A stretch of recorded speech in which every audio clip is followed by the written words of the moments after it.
we did $1 million on TikTok Shop our third month with Top Shelf because of those pieces. I don't know, it's usually not painfully simple to build like a multi-million-dollar business, but the blocking and tackling of this one is like so straightforward.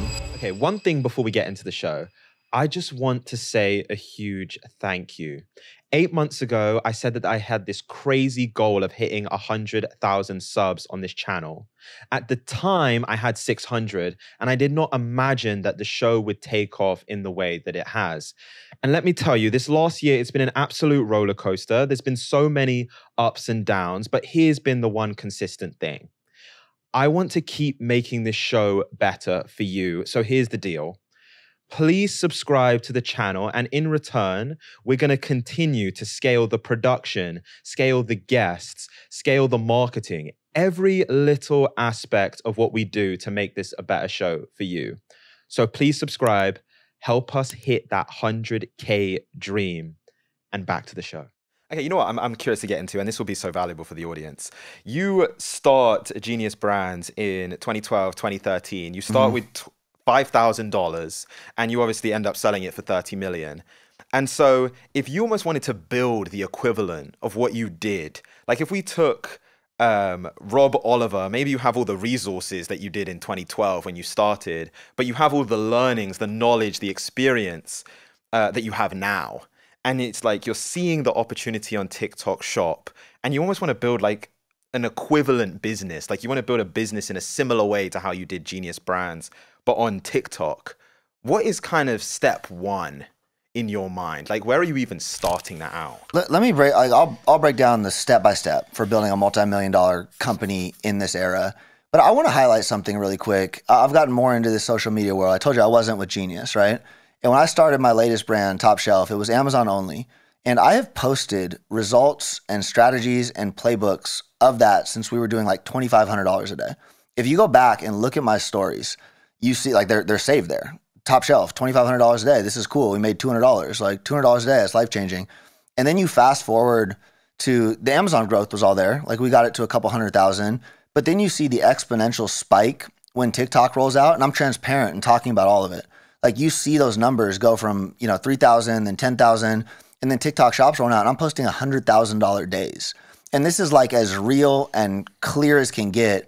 And so that's one of the things that throws me off with this whole social world. You have a lot of people who talk about some of these things, and it's like, well, yeah, but okay, if it's so good, if they're getting so good, where's your business? Where's your brand? Or where's your, where's your money? I don't want to see Shopify screenshots. I want to see like, what are you doing? And so Top Shelf is the brand I've been building publicly. Like I said, we have a couple different ones, but this was not a resource intensive business when it starts. I'm not a guy that's going to put millions of dollars into something. Like I'm always going to be that guy that wants to find that avenue where I can start with $5,000 because that's profitable. It's scalable. Like I don't want investors and I don't want to burn millions of dollars trying to find out if something works. And so in today's world, you have that opportunity, and we've pivoted Top Shelf since TikTok Shop rolled out. You need a product. So this is step number one. And I always recommend people do something they're interested in. It's the internet. Like there's that whole idea of fuck your passions, do what makes money. But we have the luxury of doing stuff we're interested in because it's so broad. Everyone's buying everything e-com. And so you need to find a niche you're interested in. And there's a lot of different ways to kind of go about this. Like I loved Genius. I love nootropics. I love biohacking at that phase of my life. In today's world, if like fitness is your thing or whatever, there's a couple means of nailing down that actual winning product. The simplest way, you can open a brand new TikTok account, completely blank. You can go like products that you use, like period, in niches you're interested in. And what do you think is going to happen when you go back to that super genius AI algorithm? They're going to start feeding you the winning products. Like you are going to see like, oh shit, She Legit's becoming a huge thing. And like, oh, this is kind of interesting. Mm-hmm. And so you're fed countless ideas of a flagship hero product. So that's one method. You can use, there's like exploding topics, which shows all the buttoning search data, like broad in your category. Like, oh, all of a sudden, looks maxing is becoming a thing. And so-and-so is using like a jaw trainer. Like you're fed these ideas. And then you can cross-reference that on Amazon. Like, are people already moving into this world? Like, what is it saturated? What's it look like? So you can kind of nail down your winning product there. Fastmoss.com is another one that like not a lot of people know about that shows all of the data from TikTok Shop. Like you can see who's doing what.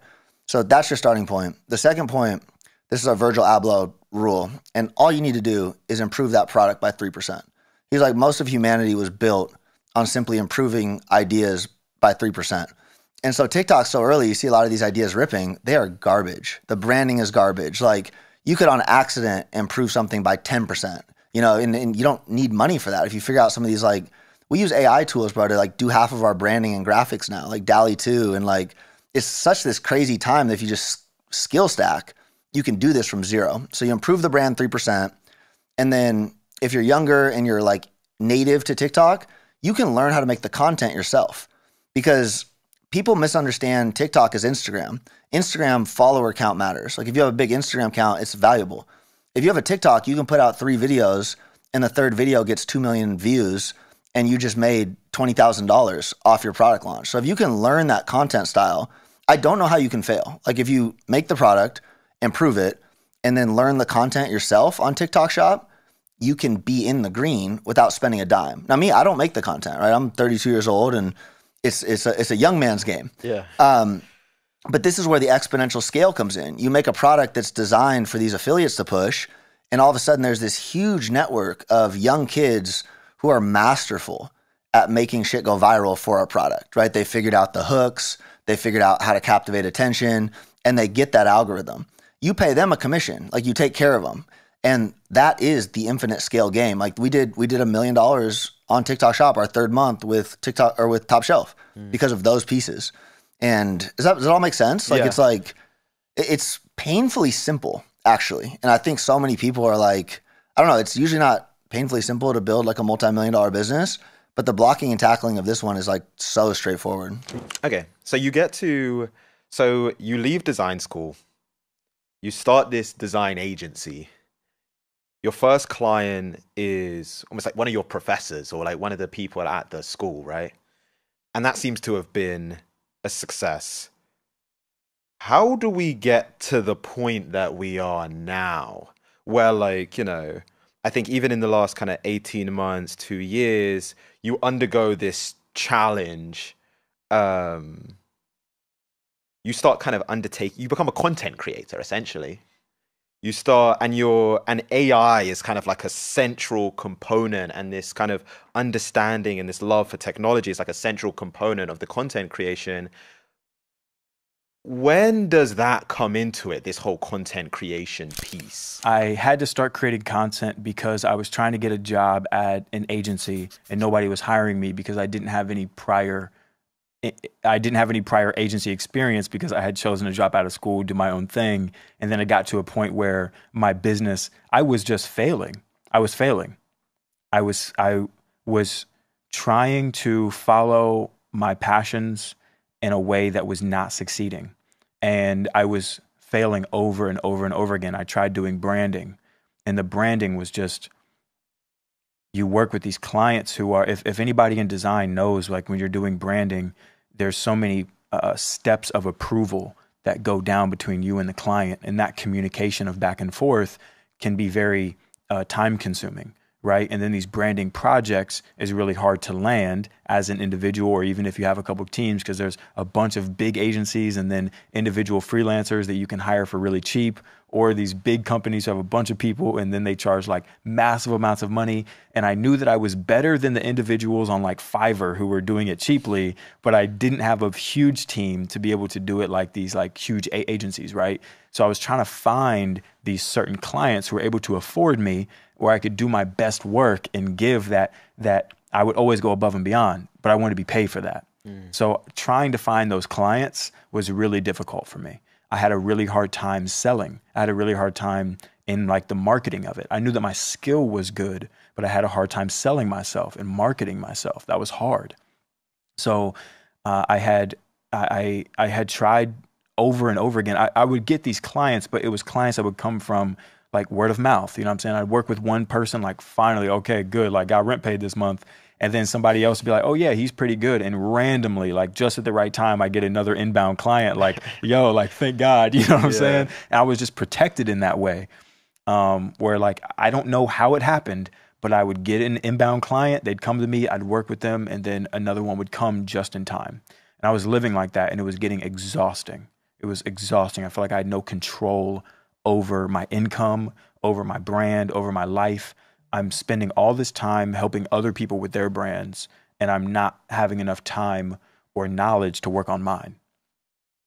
So I got to a point where I was like, yo, I can't do this anymore. Like I was getting to a point where I was like, I was so afraid every month that cortisol was just like, it was too much. I couldn't handle it. And I was at the point where I was just gonna quit. I was like, fine, I made the wrong choice in college. I shouldn't have dropped out. I'm sorry, family. I'm sorry, God. I'm sorry. I misunderstood everybody. Fine, I'll go get a job. And I wrote down my intentions and my emotions. I had 5 intentions. My intention was to have a millionaire mentor who would freely give me information and guidance, was to be able to travel the world, was to be able to have creative freedom, was to make over $100,000 a year, and to have freedom to promote big ideas, right? Those are like my 5 things I wanted to do that year. And I said that I would feel, if I achieve this, then I would feel courageous, grateful, calm, confident, and satisfied. So I started going to all these tech events, or all these like branding design events and stuff, meeting out with these different brand agency owners and recruiters and things, trying to get a job with this set intention in mind that once I get this job, I'm going to be able to hit these 5 things. I'll be creative and travel and have a mentor that's built an agency before that'll teach me. And it's just like, it's not working out. Everybody's giving me their business cards and emailing, and I'm talking to people and showing them my work, and like nobody's hiring me because I hadn't had experience before in an agency. I was doing everything myself. Even though the work was great, I didn't have agency experience, and I was still talking like me. I was still in there talking like me to the point where I'm like, they're like, nah, like we can't bring him in here. He's gonna try to change shit. You know what I'm saying? We're just gonna leave. We're gonna be safe. Like, nah, I'm not bringing his mind into this establishment.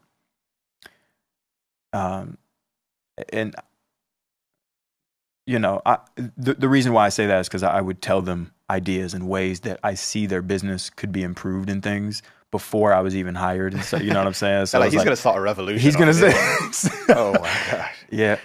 You know, maybe I just wasn't good enough at the time, you know, and they just didn't think I was good enough. Maybe that's the case too. And I'm being grandiose.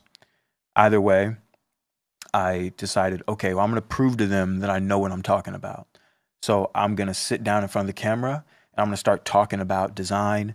And AI is on the rise right now, so I'm sure AI is going to be really like valuable for these agencies and stuff to learn. I'll talk about how AI can be used in creativity, right?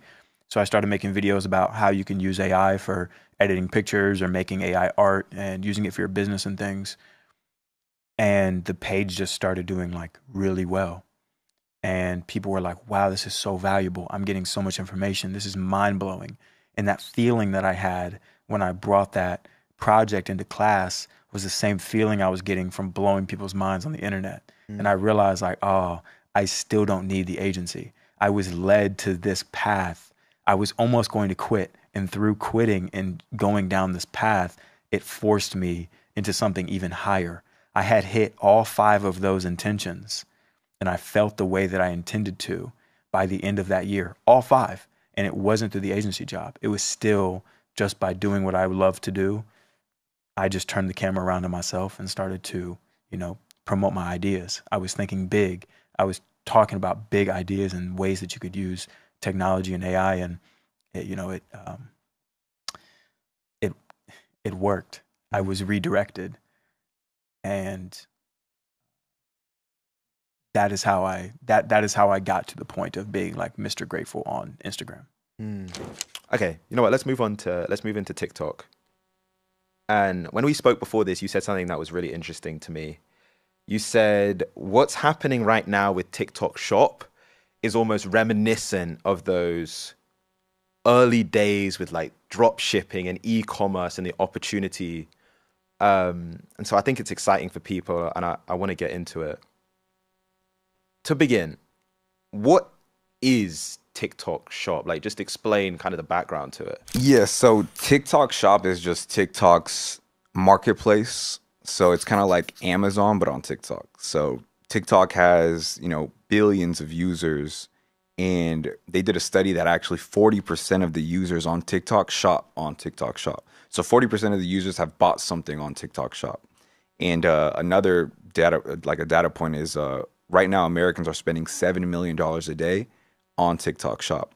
So it's just like a big marketplace that TikTok has where brands that we all know, like C4, Essentia, like these big billion-dollar brands, they can place their products on TikTok Shop just like how they place their products on Amazon and their websites, etc.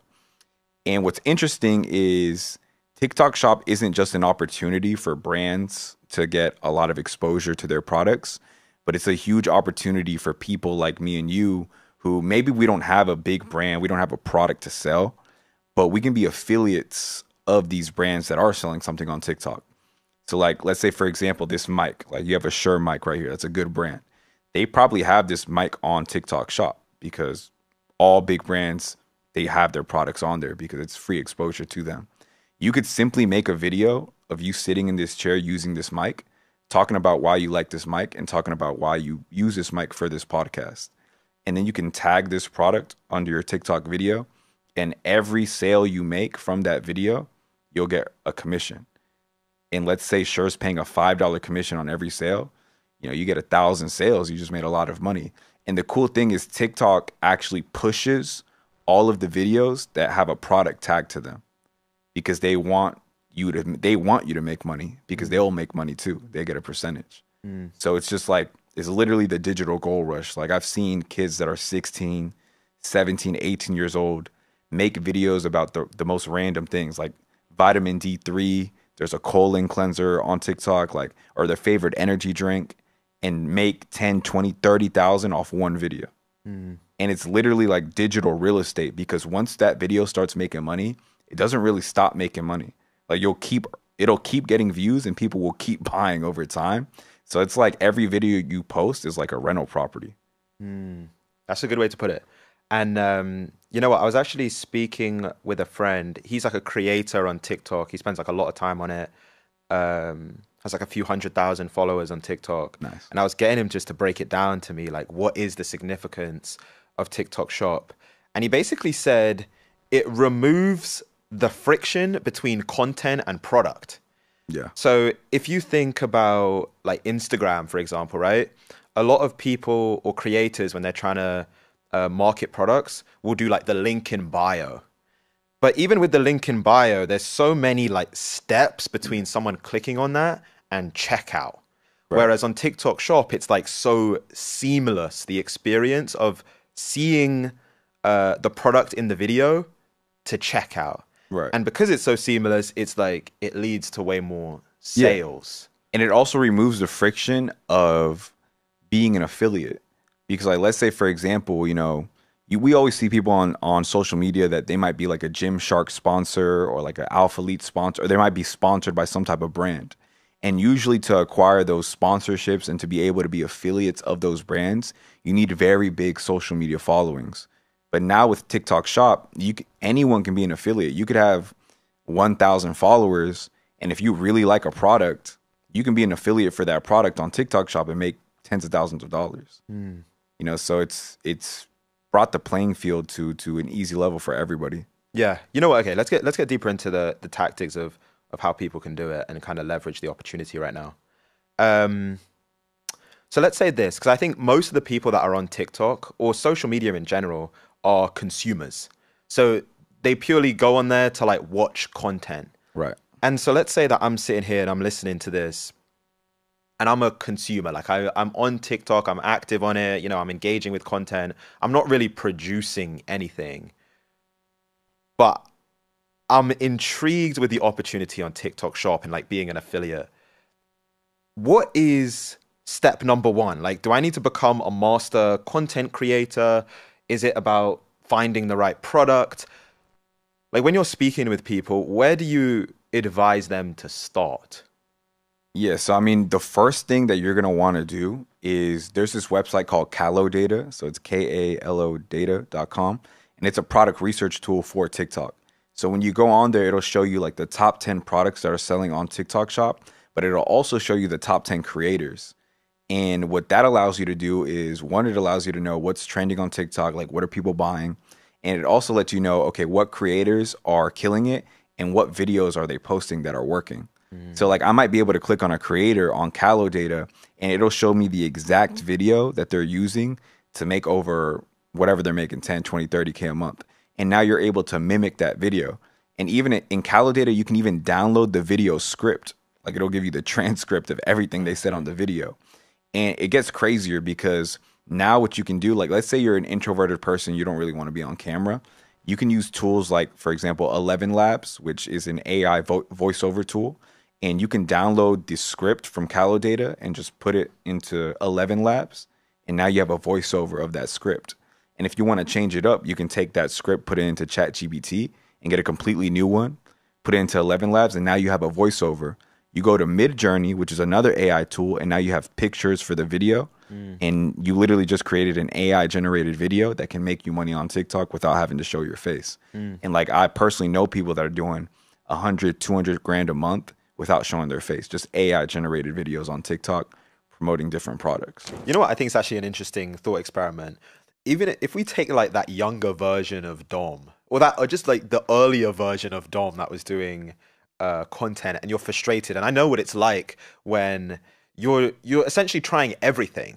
Yeah. Like you're consistently going back to the drawing board, reimagining, coming back like with new learnings, applying those, still no results. Like it's a deeply frustrating process, especially when you feel like you have something to share that would be of value to the world, but it's not getting what it needs. It's not going places. And so I understand that firsthand. So I actually think it would be really valuable, almost, if you had to give the blueprint to that version of yourself, the one that was frustrated, and you, knowing what you know now though, of like, if you wanted to get 100,000 followers in 30 days, and you wanted to use AI kind of in that process, what would kind of be, if you were going to give advice to that person, what would be step one? Like, where would you even begin? Yeah. Step one is to remove yourself. Step one is to remove yourself. All of the previous failures that I just told you about were because the content was about me. Nobody cares about somebody with 100 followers, 5,000 followers, whatever. It's not about you. Honestly, nobody cares about anybody with 1 million followers. It's still not about you. It wasn't about me. I started to succeed when I made the content about other people, helping other people. People watch things and they spend time on things that they believe is going to help them, whether that's going to entertain them or educate them or inspire them. So the first step is to just remove the idea that it's about you. Everybody tells me that they're worried about what people may think of them on their content, whatever, but also they worry about what they think of themselves. Their perception of themselves stops them. You hear so much, people say, I hate the way my voice sounds, right? I'm sure you've heard that before, or even we've all gone through it before where we hear ourselves speak for the first time. We're like, I hate my voice. I don't like how I sound, right? Even how you look on camera, so many different things. So many different things where you're judging yourself before you give yourself, you're judging yourself first. And you're assuming other people are judging you. And in that moment, you're then judging them and thinking that other people would then be judgmental against you, which if we're on the internet, we know the internet is a ruthless place. It's pretty rough. So I understand that. But the first step is just get out of your own way. If you get out of your own way and remove yourself, then I'm not valuing myself based on what you think of me. I'm valuing myself based on how many people I'm helping. So the metric changes. I'm not measuring myself by the judgment of others anymore. I don't care what you think about me. I just want to make sure I'm helping. And if I'm helping people, then I'm doing the job properly. I'm good. That's the first step, because many people just get in their own way before they even start. Second is to realize that you have everything that you need right now. We have everything we need. You have lived a life up until this point with experience and expertise in something that is going to allow you, that other people would find valuable. This is actually really uncomfortable for me, like just sitting here talking about myself and my story and everything. So I'm like, it's like I don't talk about myself in that way very often, but I'm hoping that through the process of talking about my story, that somebody else can relate to it and be like, yeah, I'm going through that right now and it may help me. So that's a path that you can take, is realizing that the story that you've lived so far, millions of other people have gone down a very similar path. Each one of us shares like 99.999% of DNA. We're very similar people. I celebrate individual uniqueness, but we're all very similar in many ways as well. So the way that you've lived, other people have lived that way too. So make sure that you celebrate yourself for that by sharing the stories and the things that you're going through. It'll help people. That's a very easy way to just start making content, is what you already have. I got 100,000 followers by only using an iPhone 13. And I only had like a couple practical lights, just like a lamp, and like I didn't have like expensive things. And I had a very terrible microphone that was gifted to me by the editor on my production team. So I didn't need expensive equipment either. I just needed to make sure that I was trying to help people in the content, right? That's first. If you want to use AI to help you with this process, the first thing that you need to understand is that AI is simply a prediction machine. It's a word predictor. It's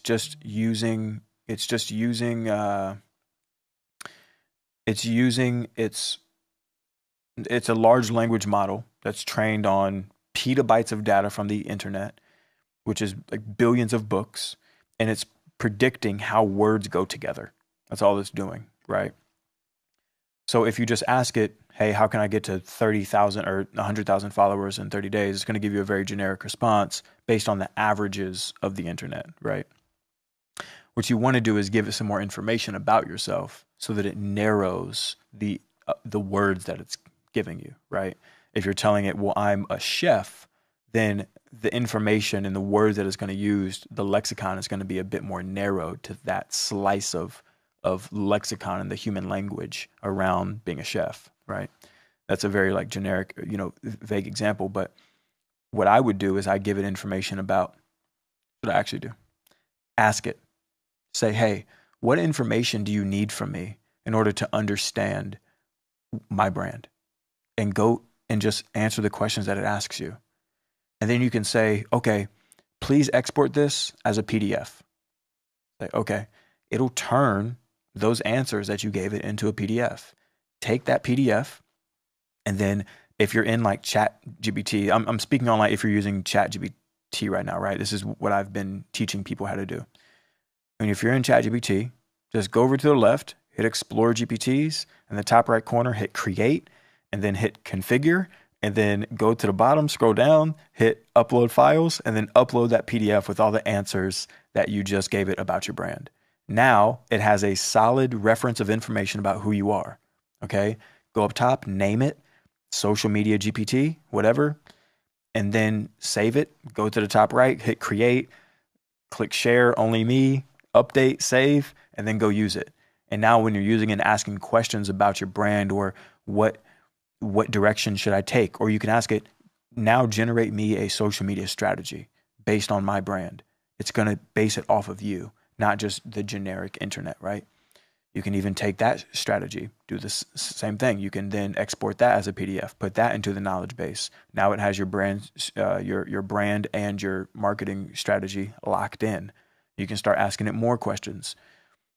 You can ask it. You can even upload templates. So let's say you have a creator that you really love. You can go on Instagram, download the transcription from their content, and then just upload the transcription into the GPT and say, make me a template, a script template based on this piece of content. Take that script template, upload it as a knowledge base, and now you can say, generate me a script in my brand using that template. And it'll use that template, but make it in your voice. Now you have some data. Now you have some information that you can use that's tailored to you. If you do that enough, while at the same time uploading screenshots of your insights from Instagram. It'll connect the content that it gave you that you recorded and posted with the insights and the performance of that content and start to make those connections. And over time, it'll learn your brand, and it'll start to give you some insights that could be personally valuable to you. That was the process that I use and that I teach other people. Yeah, I'm curious what your life looks like on the day-to-day in terms of how you're observing trends. Because it sounds like you kind of have your finger on the button of like where everything is going and like where the movements are and what products. Like, what is it that you're doing? Are you just on your iPhone and you're on TikTok, or like are there tools that you're using? I say it, in this world, we get to live for a living. Like, we get to exist in this culture. You know, like how we design our life ultimately becomes the same things we're fed, the same circles we run in, the same algorithms. Like, if you keep living a particular way, you drift more into these worlds. And the important part with it is to be an observer. Like, we're all on TikTok. 99% are as consumers. Who's actually observing it, like, objectively, is like, oh, this is an interesting idea, or oh, this is bubbling up. And so I think I've just gradually learned to take more of like a neutral approach with all of it, right? And not get swept away. And like, I try not to have opinions on many things. I try to just view it as like, yeah, this is the movement that's happening. Like, you see Drake paint his nails, you see Yachty paint his nails. And then I test it. I'm like, yeah, I'm gonna paint my nails. I paint, like, who's gonna say anything to me? I box and whatever. And I did that, 777s. Like, I thought they were fly. But just existing within that culture and then being able to kind of play off it it's fun as long as you're observing. Yeah, and you know what's interesting and it's smart is that because you're an objective observer, you can actually go like a layer deeper and start to see like, well, what are like the desires and like what are the needs that people are trying to get with this behavior? What's the fundamental thing they're trying to achieve, and then how can you influence it? Because both looks maxing and the red pill thing were just unique cries for help, an underserved audience that was trying to better themselves. However that manifests in the end result, like, that's where people start getting strong opinions and it's right or it's wrong. But what's the center thing going on there? And the more you can tap into that, the more money you can make, as bad as that sounds. But like, that's how I approach it. Yeah. Okay, let's take it deeper. So let's say that I found the winning product. I've then developed like a unique product, which is 3%. Let's even say it's 5%, 7% better. I'm very clear on like who the customer is, what the brand story, all of this. What are the actual practical steps of me now promoting that product on TikTok? Like, what does that look like? Yeah, I mean, do you want to talk manufacturing? I get asked all the time too, where do we get it made? Like, where do you get the product made? I don't want to gloss over that because that's one of those things to me, it's second nature. There's manufacturers that want to make your shit. Like, if you Google mouth tape manufacturer, you're going to find 5 pages of people that do that. So seriously, Google and then bang in the phones. Because that's where I think a lot of people get hung up. They don't know where the product gets made. Am I making it in my kitchen? But no, you're working with a contract manufacturer. There's all sorts of them. Just quickly, when you say bang the phone, so like you'd find a manufacturer on Google and then what, you're calling the factory and like what is even happening in that call? You're finding a salesperson and telling them you got a product and these are your, this is your budget. These are your minimums. Like, I want to bring this to market. Can you help? And a lot of them, like, maybe it won't be a good fit. Maybe they only work with huge brands. But eventually you're going to find that boutique manufacturer, like I did with Genius, that'll scale with you. Those guys I didn't pay them for the whole run. I gave them a deposit. They took a little risk on me and they grew with me over the years. But their business is to make those products, right? Like, they don't keep the lights on unless they're making X amount of bottles per year. So there's a whole ecosystem out there that wants to support you as a brand owner. Are there mistakes that people make when it comes to the manufacturing point of like, I'm assuming you get sent prototypes or... You get samples and stuff like that. Yeah, manufacturing, it can be a tricky world. Like, again, if you're starting out, like, work the phones and all those things tend to sort themselves out. Like, it's a relationship game. Some manufacturers can be shady. Some don't hold their lead times right. But that's why I recommend calling 10 to 15 just to get your feet wet, right? And figuring out what works. But yeah, I mean, that's generally a pretty complex topic. But to bring something to market is not that complex. It gets way harder when you're trying to do like, I'm trying to do 1 million bottles or whatever. I need to lock down supply chain. But at that point, you have the skills and the confidence, right? Yeah, you've built it up. Okay, so let's assume then that we have the manufacturing sorted out. Like we can fulfill orders, and now we're just like, how do we get the traffic on top of it? Explain that game to me of like actually marketing the product on TikTok. Yeah, so TikTok Shop, the platform is like super straightforward. You go, you need like an LLC or something like that. Make sure you're doing it under a new business. But then you open up a TikTok Shop account. You put all your info in. You list your product. It's like, you need a picture of it. You get it up there. And now all of a sudden you're in the game. You choose your sale price. Like you are officially listed on TikTok Shop. You have 0 eyeballs and 0 sales. But that's where if you learn that skill of making, most of it's faceless, bro. Like people think it's like, oh, are you an influencer talking? No, a lot of it's like the kid holding the phone and the product whips in. It's like, this legendary herb has been around for like, it's a very specific content style. And if you master that by either studying the others or, there's YouTube channels there starting to break it down. I told you the Tabs roommate, he runs a whole program now. Like that's where I get all my creators. He has a program training 15 to 24-year-old kids how to make, it's like $10,000 a month doing this. But I'm the one writing the checks. Like it's for real. I want as many creators as possible. So if you're young watching this, like that is the side hustle, in my opinion, that can get you started. And so if you learn to make that, all of a sudden you're in the game. And then it's just how many videos are you putting out per day? Oh, fulfillment, right? You need to have somewhere to fulfill the product. Everyone uses a 3PL. TikTok Shop is partnered with ShipBob. So basically you get that run off the manufacturer, you send that inventory to ShipBob, you plug in with them, and they'll fulfill every single order off of TikTok Shop for you. Money starts going up. Yeah, that's super easy. I'm curious because you work with so many creators. Can you even see someone, and maybe they haven't even really made that many videos, but you can just see the way they are and like the way that they create, and you're like, okay, they're gonna make like viral content. Oh like, yeah. And I mean, and the good ones often aren't for sale, right? Like you're trying to, the best case is you're taking a bet on like, it's like venture capital. You pay 10 of them a retainer and 9 of them go bust. And then 1 of them gets you 5 million views and it just paid for the whole thing, your whole product run. And you're like, shit, I need more inventory. But that's generally kind of the game. The more you kind of pour into that world and learn it, there's new talent popping up every day. So the 1 out of the 10 that is like the star, that is the outlier, what is it that they're doing? Like when you think about it, like what is so special about their content? Like what do those common features tend to be? They almost always like, this almost sounds bad, but there's almost like a little autistic component sometimes that they just get the algorithm. Like the ones that invent the new strategies, there's this one that everyone does now and it came from our group, but it's this like deep AI voice. You've probably seen it on like the motivational stuff, but it's like, it's Adam on 11 Labs. And it's like, if you took Alpha Grind for 21 days, this is what would happen to your body. And a lot of time it's just like a very unique creator who's been like living and breathing that since they were, young. Like, how old are you?